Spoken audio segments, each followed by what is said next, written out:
ai chin kara segai basiga RJ wena segai rage ngasi di makare social media pai diro thi ja bi do la khi jo RJ maitai blog na fau bra kit kit yaw na fau bra to mayam dang comment dai bira mu ithanda puska challenge to to buna ba chimba je kara segai re inam da ni na nang na pugai ga tu warranty do let's go baby look kit kit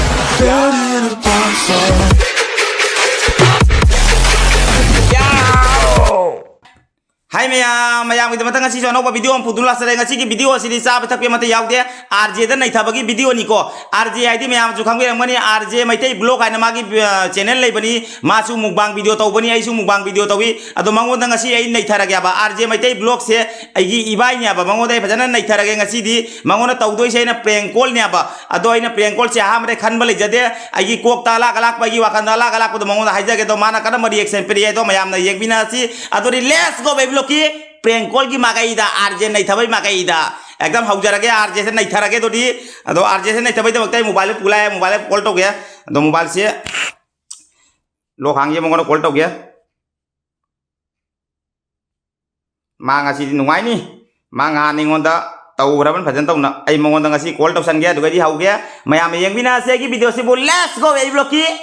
prank call की मागाई दा RJ segai रखे ngasi di mukbang ka tawo do wana ngasi RJ se tawo ra ge ba to RJ na reaction pirak ta ba do di mayam gi mathak ta leire mayam na yeng bina si video se loi phau yeng bina si to mayam chuai bani ai se dada amdang prank call tawo do amdang prank call tawo ni isan amta mayam ne ngoda prank call tawo se haire ko kui ria ba isan na chuai re isan ai di gi kaino a du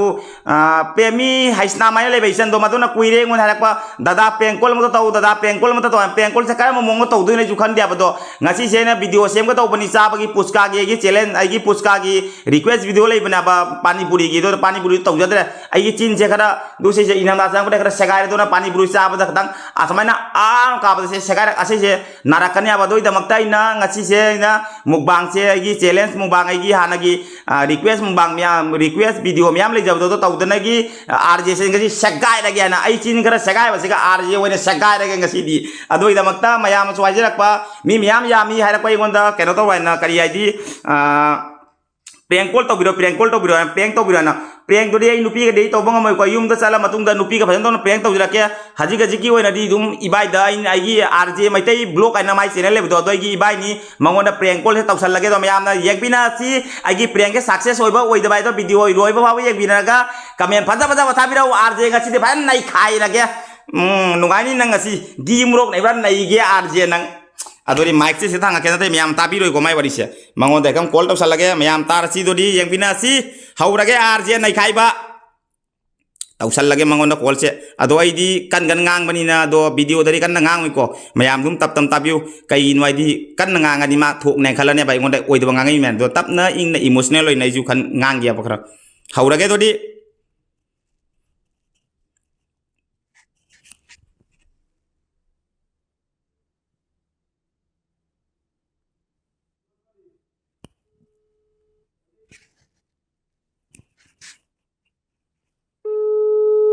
timing jana block le mi ma to ise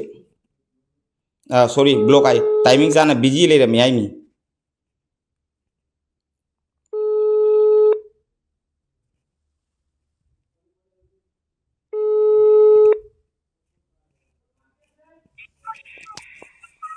hello oi bye kai dino dum le ka to dige lei fammi cha ka sarabo kai jang sa ge cha de ye sare kai hai bu ko sum bam le ni kai mai u sum to rei mi da talle dai hai ni ngai leite da wa mo ta ngang ngam dire da nang do kai do re ngasai nang ga wari sana ma tam da biji phangna gi bu do lore ado gi mang da gi ai nupi ga khana da na leiri minang khangi do ni boy kana gi magai dai le puai nong to hai jing ge da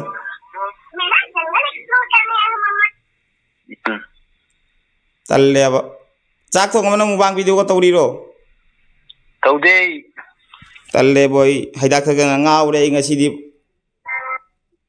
ai talle ai ngani ngai leitre ji nang mo su hai ba si ja da bo wari ni doi ju dum hai do ri mi nang dai mobile thugai khare ha mobile thugai khare oi gi pangang tangang ai nupi talle ai jamna talle bo mi amaga biji lebe jade mi amaga do tobo jade kaisum tobo jade mobile biji phangba jade ngasai nunghin dei launa di mege launa bo loira matungda nagedi nang ga wai sanadro sanda daina wari sana matam du ko mana ingonda haire to kana ga biji le no doni adani ngaktang du ai mai lore mai mi nang ga ta te ta dra mai su akom sauni ngak tanai gi asau bi to lei banina mobile lo nung na su na thukai khare haji ai kamai to du na khalle mi haji installment do kamai to du ri ge Semen kita ni me do kaya ini. ai guwahati da lei roi ai guwahati dei thadong sakhi dro mane he ai hayeng kaino da pung ahum mari gi du ai maharashtra sagarani dang kanam tak bazar roi talle boy ase khalaga ai jamna sauninge boy sing mani mobile kiano thugai chenang khangi duni ai talle isto me nang na jamai to bo ta hawro boy salage kanam ta kanoi nang haire mi cheni ngasi Ino semen kita ni na kay no. installment piba pi da bai wari ai kaisum khangdre haji ai kaisum khangde mobile lo khare haji ai youtube chu pai ro kaisum ai ngon kaisum ma kai da thi phangaro nang haji ai jona jum tha do do chakhara bane haji direct guwahati da gi heyeng kaino chakhi dro bani direct kaino da maharashtra dai hana le mpham duga buda bai leitro khoi manama yam le budo duga dum chakhi dro bani moida ta pata chu leite mobile chu leite haji kaisum leite ngoda kaisum bo ta pata le dum chakhi dro bani haji nang mobile jo kaino to ja do bo kari ai di kaino ai do ngarang talauri mi ngarang han talauri mi thaju phadri nang keno thoba jadu bo mobile lo kai bai bu mi jen di mata display jadre body khara ben oi re khai khara phai re abde do nang refresh tawraga moida kom keno thoba jadu bo handok ba jadu bo do handok pai di repairing to ba warranty da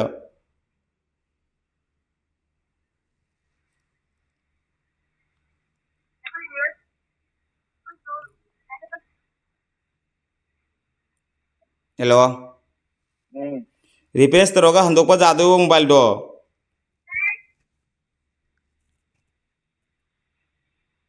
Ada ida. ado kaino mi moi sahi ma gi warranty pi dai ne Abe kano nai tene du do. Ei mai wani sei mai kino ku te kai kano nai tene du do. Collection lo dine. ado ni moi sahi mai warranty pi do kamai to dori ge dori Wani nang na thugara ga du warranty do. hoi ne ai budi soi ra ta thugai ado su moi warranty pi do kai ra ni to ra di pi ro do gari accident na su no pi ra roi dro moi do Aduga insurance ko ka ba insurance ko ka indu edu insurance lai to do na ti do. ado ri wa do isto me kamai to dori haji gai di ai ga nanga ta pata phangna ro ngasi wari sinai sin lo re hayeng ai ngoda ai kaino da ISBD hayeng ISBD nang law pung ani gi du ga law ai pung hum da gari ni doi to nga ga idum khana para chalaga natra khana para phangna ji khana para phangna ga idum chakhi drobni nang kanam ta wai ai nupi da khangde kanam da tak pa jaro se wari se ai lo mai hak tak ta lo re tal le nganing dre Ei kana ma fa ko mo ko ei. kari Ei kai ko to yo kana ga.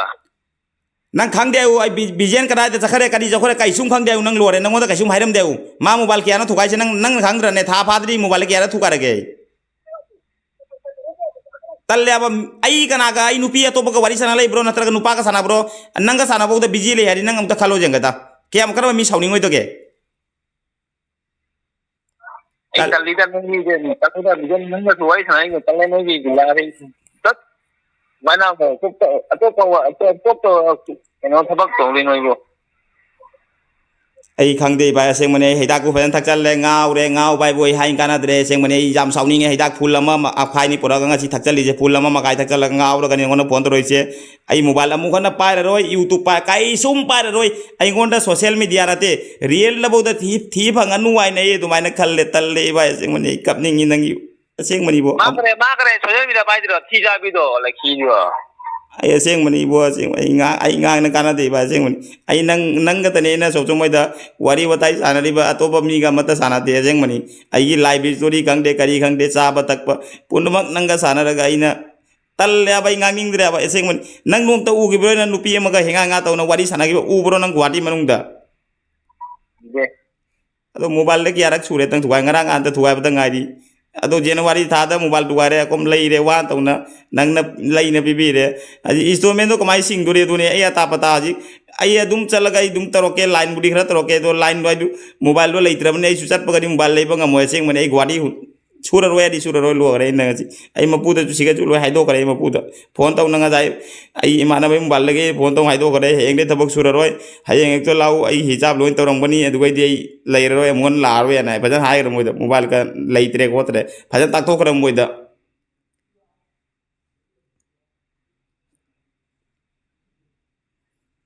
nang chak charabo Kami changi leda gen ai khangui gen no dai no dai tu khang ko ai tai maram na dai kare mon ta no ki maram ta nai dai dai khangui ko tu do ai kalli du na noi ga ne tum na wai sana mani ko ai su family dai nang ai su mai family ko nang khangi nei tu ri no ai su mai tali no ko mai sai tu ri no nang khangi nang ju kare ai nang na wai dai su mai wa ni ni tu ri ni doi installment gi pesa Mana kali ay ngomong matunda haraw raga ngomong matunda ba kana kari sangsara no no na kay no sangsar lagi ko. Ado sangsar ka ko no ibu. khangde bai kai haidona ai haiba mamata khangdira sengwa nangai gadi ichi naw dei he nai nongoda bhajan to no wari wadai sanana tina lebani nongoda loi nai gi live history taktoi sini kadam ta kanu ai aji thadong jaki dore ko tore kadam ta kanu ngonda sengmani nongoda hanga ju khangde ayu do installment gi paisa du de na kamai to nang singro nang ta installment paisa do ai ko na dum mai du mobile ma lai re nongoda contact rok matam na du gadi paisa loi pisara kya ba nang am ta singro gi installment do na ta di bera jam karani ba Ado de long sina de cinta ka de ni lo ni nai ta. aina jam na khajaramba asa loi pungkai kai kharegi aina khajaramba youtube tagi sen ga phanga khollaga dum nong phadok phangnani khonnani akhoi masen nungai na khona harau goni na khalamba mobile kya no tumi se youtube parak padagi aina kana dre ba seng mani bo Ai ke kalam to mobile chugai ba ga ka chugai ba lu ko. Ini ta na to iba in sang no ta ni ti jo daga tala jin kala sakana wai thano da do do. ai jumda halaroi bai ai jumda sungan halaroi nong da hai sini jumda sungan halaroi ai direct maharashtra chaki drobani adona installment pesa do laure installment do nang ajik jaha ka wat pado nang nadum singo nong mai tholakani na kum ai kom nong tholakani na mobile paraga youtube ti pairo kasum pairo aina mobile paina tholakon mita kum nang tani nisang do banangi number ina khata kolom da isala pugi do mi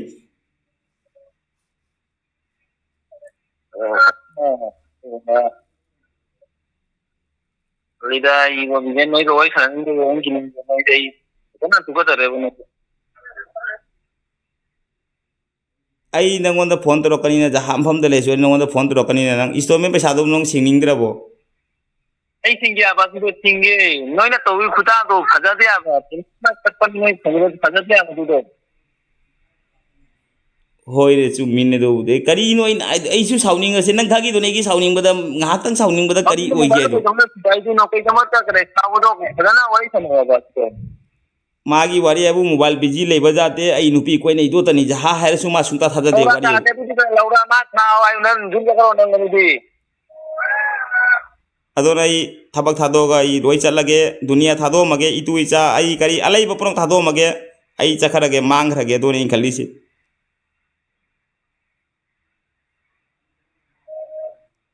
Ai noi da nya ko do do noi kana ina kana ni de ne na da ta noi kana ni de to are aro ni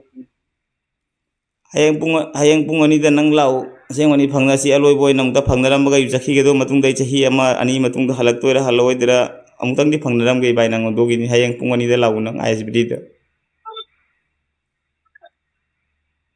ai du ka thamo du ka kono heng wai sang thamo. nang aji room dro kalai duno Ndani chaka sara bo nang ha baat dia ba. kai jang thong ge Ini kai jang ni ni.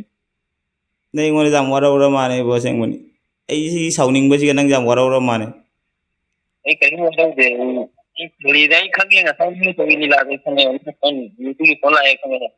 Moi mo ti la no ni. do nei nupi ki phone la di nang khangi do nei nupi phone la ko de kana su mo lo de nupi phone la ye tan hai ba do har nang ju phone bala ko thai do i damak tabu tawri mi jeng nei bo ai gi adu mathak ta gi aina asau ba gi sagi asau ba control taw ngam da ba Ai kai no hai de kai moi jum na ko to sai kai no ai ko ni na mo ti da mo na hai ko wai de kai ku de no. nang hayu nang wanda kai sumo phone to rokte kai suma ta pata leite mang han mobile ama thugai gi banu mite ta pata leite mobile han balai kai thuk taw no moi kanam khanga moi ai han mobile yan kana ju khanga moi youtube ta video ma thangalang mani han ba mobile lai re khole an to tani khangam de kana khang du re tai di Nang nang ni ti dai ta tun na ni kai ni hai ka ka. मादी खंगी ना अतई मी खंगदसु मादी खंगे मा खंगरी चारे न दो अदो पैसा सिंगबैदो मंगोदो नंग instalment दो सिंगलो असेंगन दो सरा उपाय लेते जी नत्रगा नंगना सिंगो नंगना सिंगसु कछु मकाय बलेते कहीं ना कहीं लेकिन नो यार कई जमा करना नो यार फजना जिम चला फजना नहीं है मैं क्या नहीं पागल है इसमें मैं चला खंगदे बोय बासे मनी बो समाय तो नहीं हिदाक थकना खोतना गाउदना फजना वही ना जिम चला कर नमा पागा नो कना नुपी के फमगर नो बाग फमगर कना फजना वही थनागा खोलागा मपान थोला फजना सेंगा थोलो न थमोज सेंगा थोलो थमोज नंग फत्ता को मैं नहीं करो मैं थमोज ये फजन थोलो आ गई अईगी थमोयदा फत्तबा मत उखरबो नंगना तूने तो जुंगी मीना थमोज फत्ता खले जुम तो मीदला फजना सेंगा थोलो दुगी खंगद्रे कतौदनो आई पुंसीगी लमेन चतोरा कतौदनो आईगी साउनिंगपददी कनामसु आई कंट्रोल तौबो ngamदेगी साउनिंगबदा नंग खंगी मोबाइल क्या थुगारे गुवाहाटी लाकदे खंगी दुनी अना वान तौ लेजरी पैसा लेते नंगोदा हाइजरगा नोंजरगा सेगी मोबाइल से मतंग नंगना इंस्टॉलमेंट लौबीवा नंग लौबीना सुयाम आई क्याम हरावी आईगी मकुत पैसा लेते मतंग इबाई नाईगी दमत मोबाइल पिरक्वा हयेंग मोबाइल परौ हाइबदो नंग पुरंग पिरखिबदो इदमत आई क्याम हरावी अदो हरावलरगा आईगी साउनिंग बै ngahakतंग मोबाइल थुगारे अजी पैसा सिंगवाजु नंग आई सिंगबा ngamरो इंस्टॉलमेंट दो नंग जा कमाई तो न सिंगरोय बाई साउनुवे ये भी दुबई दा ना दुबई तो काय साथ नंग सिंगिंग दि हाइरो नंग आइदो इंस्टॉलमेंट दो इंस्टॉलमेंट दो सिंगिंग दि हाइरो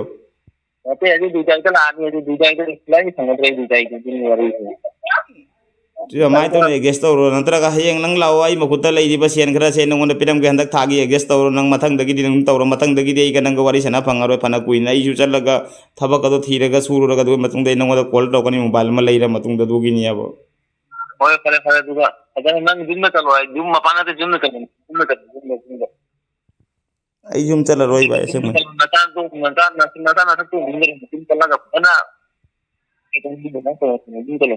अगी इचाबुदी नुसियाबा नुसिनगा दौदुन अगी साउनिंग बै मैसिन आई मोय कनादसु आई दुनिया से कनादसु उहलरोगे आई दुम थोखरगे लाप म तौना दोनी आई जे नंगोदा हाइरमी सिनी ngasi दोरनी आई नसानो नता तो काय नता तो काय नता तो दुरी नंग हम हाइरो कई तौ हाइनोय आई थबक सु हाइरो सु गनु हाइरो कई तौ हाइनोय दु नंगोदा सेंग नंगोदा लोय हाइरमी जनी आई मन आई जुम चलवा ना चलगा ना वही दना लाओ खंगद्रे दई भाई खंगद्रे दे वारे दे पुंसी से नंग जुम चलो आई संगे गारो नंग चले जुम चलगा पता भाई नंग इनका वही ना मुझे वही ना तो हाइरा जी नंग मतलब का तो वही ना तुम तो वही था तो मुझे वही ना जुम चलगा फजना करे वाली यही चलो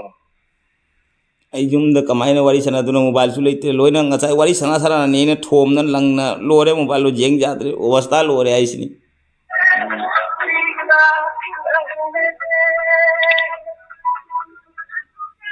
नग सक्सात्री बोय ngasi nang bang tau drabo tau de mo bang yeng tau video ro phajन से मु नोंमै दु मिसागी कंटेंट हापतो कनो आइदी वीडियो यeng phang आइदी नोगी वीडियो बो yeng phang दो phangोदरा हंगदे बो सेंग मनै इसागी मोबाइल म लैरगा जेंग बाइ दुनी नंग जुम चला करने फजना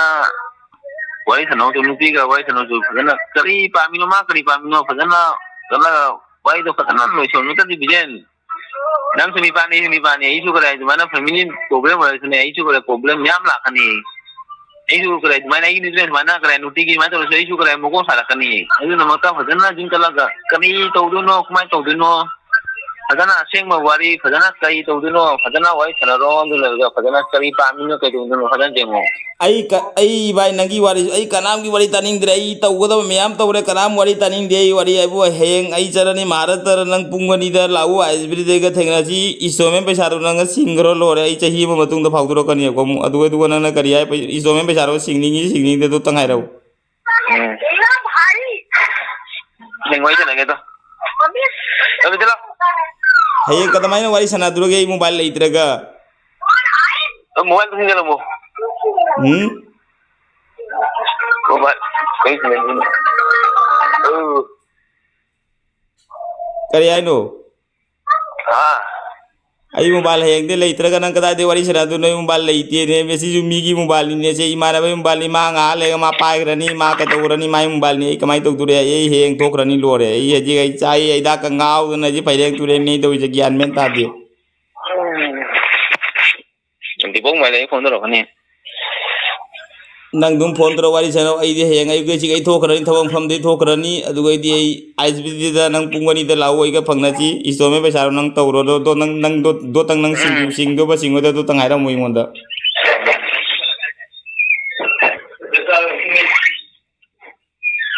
kai tu no ji ấy chừng này cho phải phải cái room nó tất cả lại gì room sa kala ero oi bai mapan thoro nó thôi mà bạn không kìa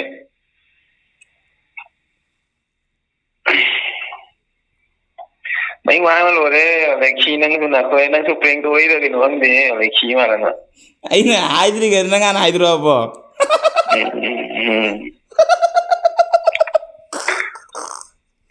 ai ngaji puska sana video sem ga toram mani ai chin se kaino di ina ba sang bra segai de puska do umbang amaro aba adona khallaga nangonda prank call tawra ga to bado saksi se pirak pa iman man de nang ji bo cái nang aham re khang bro nangonda prank call tawra imena này không đi ado khang da di nang kai gino nang prank saksi to iman man de hore public na jenga matung da khang bai duni video se success to ye hisap tadi iman mandre nang reaction to jawlok tia paisa to nang na singwa nang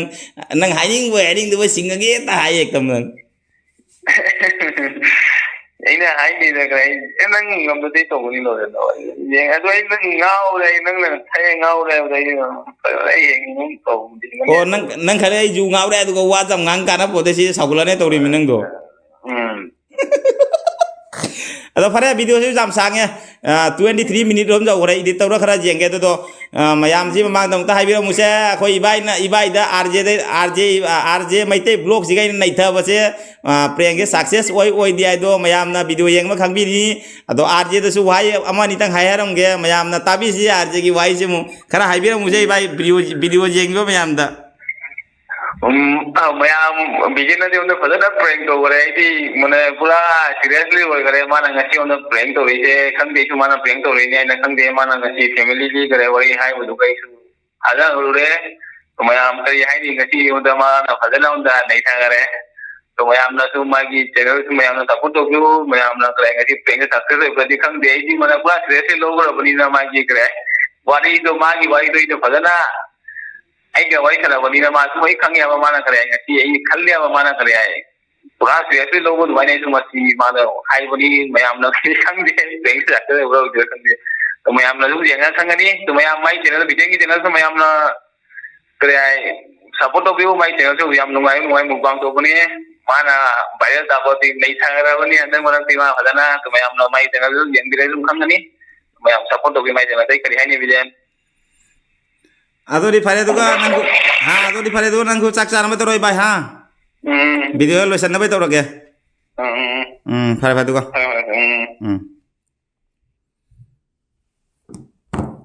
अगर मैं हम RJ से phone तम करे RJ सिना दी पूरा reaction दिया हमरा खल्लु रे को मा असेंग बदी खल्ली मा ओइ दबरी खंडे दो मा गाई ग लेनब रिएक्शन कैना दी रिलेशन दो आई ग मा गाई इबाई सेन ओरसु अखोय बानी दुम मतम चु बद दुम तिनै थमोय नुंग दे अखोय बानी चक माने याबा आइना हाइबा माना इल्ली आइना माना हाइबा आइना इल्ली बाय तिना बनिना आइना ngasi agi मोबाइल दो थुगाय गरे आरसु agi अनोबो मोबाइल लेबसे इबाइना लेना पेक पना बाइना मोबाइल काय की बगा मोबाइल मांग की बगा इबाई धाइ मे इबाई मोबाइल मांग खरे आई मोबाइल लेत्रे हयेंग मोबाइल मथौनी YouTube सानाय नंग खांगी दुनेना माना फरे लेबी गैन तो लेबी दो सेन लेते आई ना बा इंस्टॉलमेंट रे कइनो लौरो आई डाउन पेमेंट पी गैन मान हाय बगा नुंगधांग दो परगा आई मोन बाल मखुता सिनेरा मी दो बाल लोइना ngasi नुमी हुमनी सुबदम बाल थुगाय रे काय गरे आदि मा साउनिंग दो मी दो साउनिंग असु मा दुम असाव बखरा दि हाय रे या मागी अदो आई गी द मक्ता पैसा नंग इंस्टॉलमेंट ओना सिंगरो था गुदिंग या दो मा सिंगबगी दो साउ दिया बगैनो आदि आई गी द मक्ता थवाई थार गैन लैया मंगोंदा अदुम बाइना अखोय बानी तीना बदो इबाई सेन अदोना वीडियो दि रिएक्शन खरा ओइरम दबा जायको दो कई हाजी दुम मयाम ने येंगा खंबी तारे अदो आई मम अहाम बागी केनो दसु इंट्रो दसु हायाउ दराई की फास्ट पेंग कॉल नेना ai amko bu kana su prank call tawdri aham bai gi ibai da prank call tawbani se success oi de do mayam na video yengaga amtang haibiramo aham badai hayaudre ko ado maram di ai su talent ama tongan ba ai channel se ai talent tongan mi miyang mana dia ba mi puno aham da haido mane aham da haid na maning da purai se gi maram leiram ngani ana video jeng bai isin inau ai ise isan sister brother mayam na khangbiram ngani ahal laman nagi video yengba taraga su ima iben kadi krak mayam leiba mayam punumakta aina khoram na haijari ai video se lona phau yeng view lora matung da comment faja faja thapirau ai content se mamang da mukha pani maning da mukha pani mayai da mukha pani content khang da na comment tharak pa sing du dei na dum isana khangjare ase video fajan ta na full support tawi ai do ase ni ado video se sangu sange ado video se nungai te prank ke success oi de do faja ba wahai na comment thabiro engonda ase haraga mayam dai kaina bagi atang labjarage ngasi di sa pathak pa mate yaudramna chimba che segai ya baduna puska challenge to bongam dri ithanda puska challenge to go to buna ba chimba je kar segai re inam da ni na ado no puska satre hayeng dum chajara mayam gi request video su loi chajara ngasi aina rj nai thagi budo ado nai thadi ado mayam na comment dam tang haibira mu rj na nai bra baby vlog kit na nai bra do tang haijra mu rj maite vlog na fau bra kit yaw na fau bra do mayam tang comment dai bira mu asiara ka mayam de kaina bai athang labjara ge ngasi gi baby vlog chara ge next video dam phangna chi kit yaw golona na ngasi gi bye bye tata